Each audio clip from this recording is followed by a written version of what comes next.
Say what now? Not Rihanna knowing about Diddy and Cassie's freak-offs and even sending them ideas on what to do during them. Baby, y'all better grab a chair for this one because I'm about to leave you gagged and shook with this tea. Word on the street is Jay-Z was messing with Rihanna when she was just 17, and after he was done with her, he allegedly passed her on to Diddy to participate in freak-offs. Oh, but it gets even crazier. Get this, Diddy apparently didn't just freak off with Rihanna and give her STDs, which she later passed to Chris Brown. He allegedly made her get involved with him and Cassie together. And at some point, Cassie got jealous and started trying to be like Rihanna so Diddy wouldn't feel the need to include Rihanna anymore. According to Jaguar Wright, Chris Brown lost his mind when he found out about this, and that's why he put his hands on Rihanna back in the day. Whoa, when I tell you this industry is just one big stage for exchanging bodily fluids, I'm not even trying to be funny. These people are taking turns with each other, and the STDs are swimming right along with them.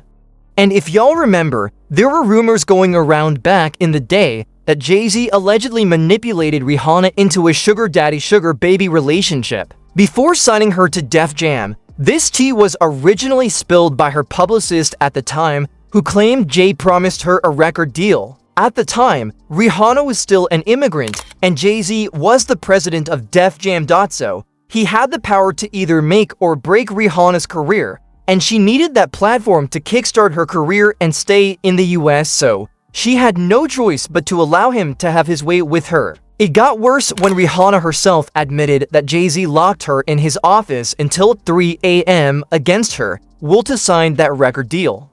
Rihanna spilled the tea about this during an interview with Tyra Banks, and people are convinced to this. That Tyra brought it up because she had heard rumors about what Jay did and wanted Rihanna to expose him on national television. Rihanna looked visibly uncomfortable and tried her best not to give too much away, but Tyra kept pressing her. Take a look at this and judge for yourself. Tell me about your audition with Jay-Z. Tell me what he said to you. A really good audition. Yes. But before I met him, I was so nervous. I was shaking literally.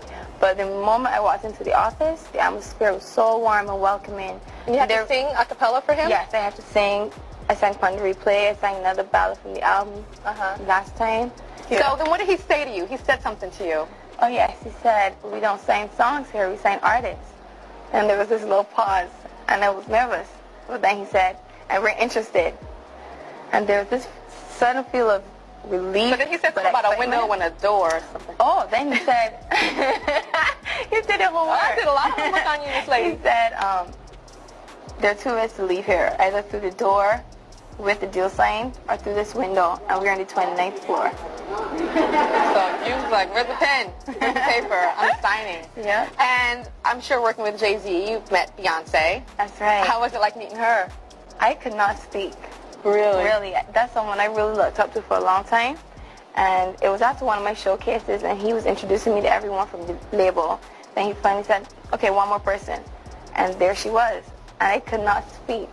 Here's where it gets real shady.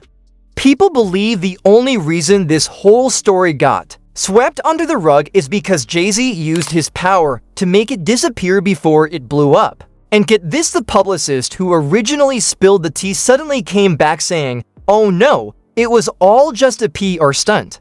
I was desperate to help push Pon de Replay. Boy, bye. No one believed that at all. It genuinely sounded like he got some hush money or a phone call from our OC Nation.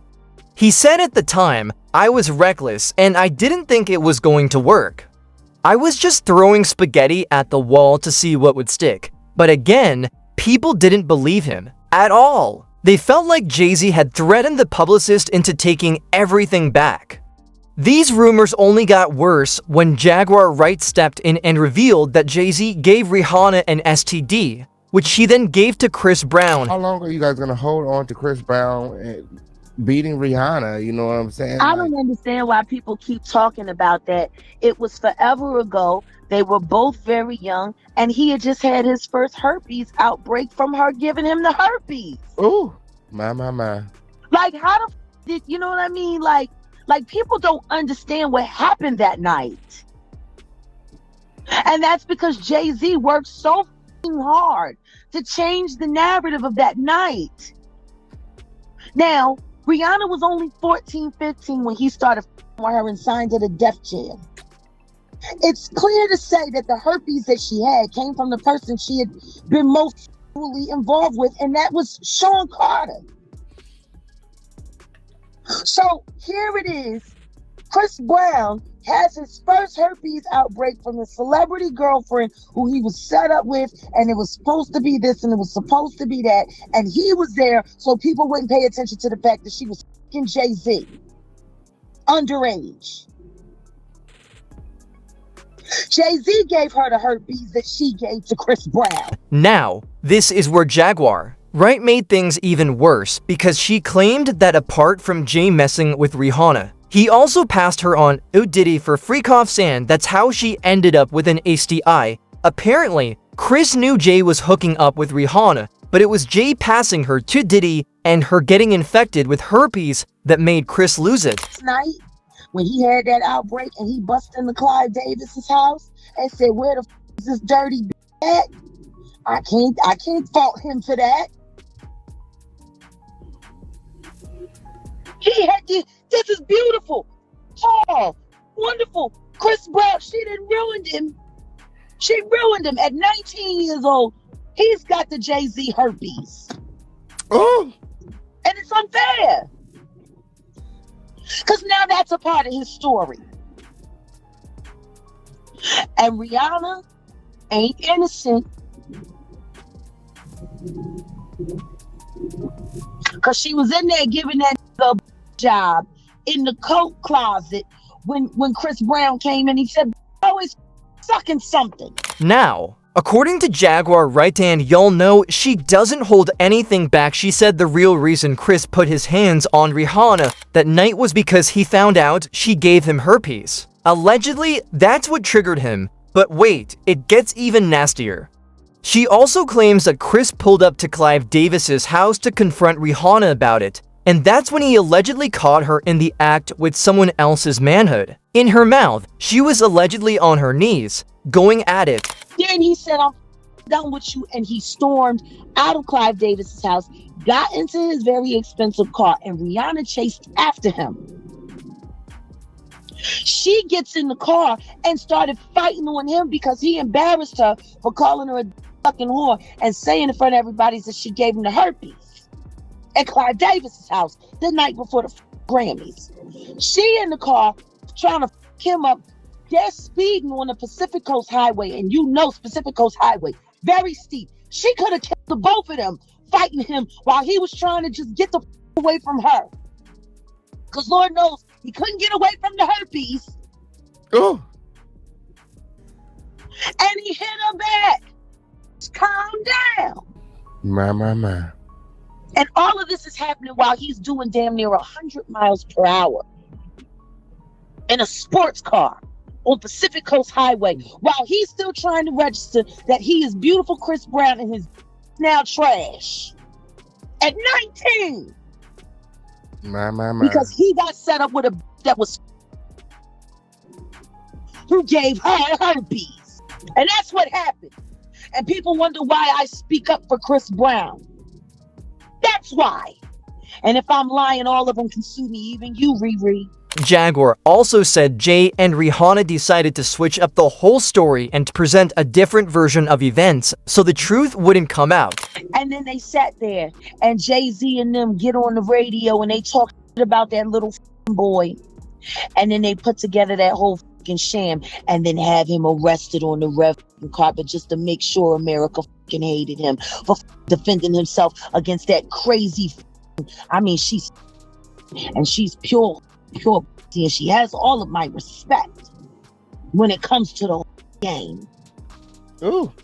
But you ruined Chris Brown's life, and you knew you ruined his life, and the only reason you did it was because your Jay-Z told you to, so that he could cover up the fact that he started you at 14 when he was damn near 30 years old. And in case you're wondering where Jaguar got all this tea from, she claims she was at the party that night and literally saw the whole thing go down. What the happened that night, and I know because I was at the party. It was the last Clive Davis kiss the pinky ring party I ever went to. Word on the street is that after Diddy allegedly involved Rihanna in freak-offs with him and Cassie, the relationship between the two women soured. They were never close, but things got worse afterward.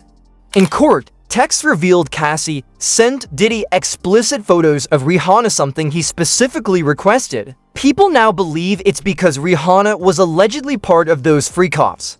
It gets messy. Cassie's ex-best friend, Rihanna Baumgala, testified that a clothing brand she planned with Cassie fell apart due to Cassie's beef with Rihanna. They were using the same supplier as Rihanna and Beyonce, and the supplier sided with the more profitable Rihanna.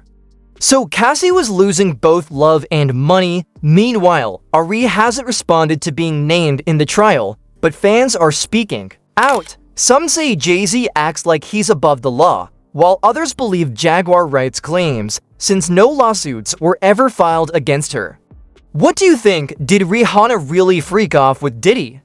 Drop your thoughts below and don't miss this next messy video.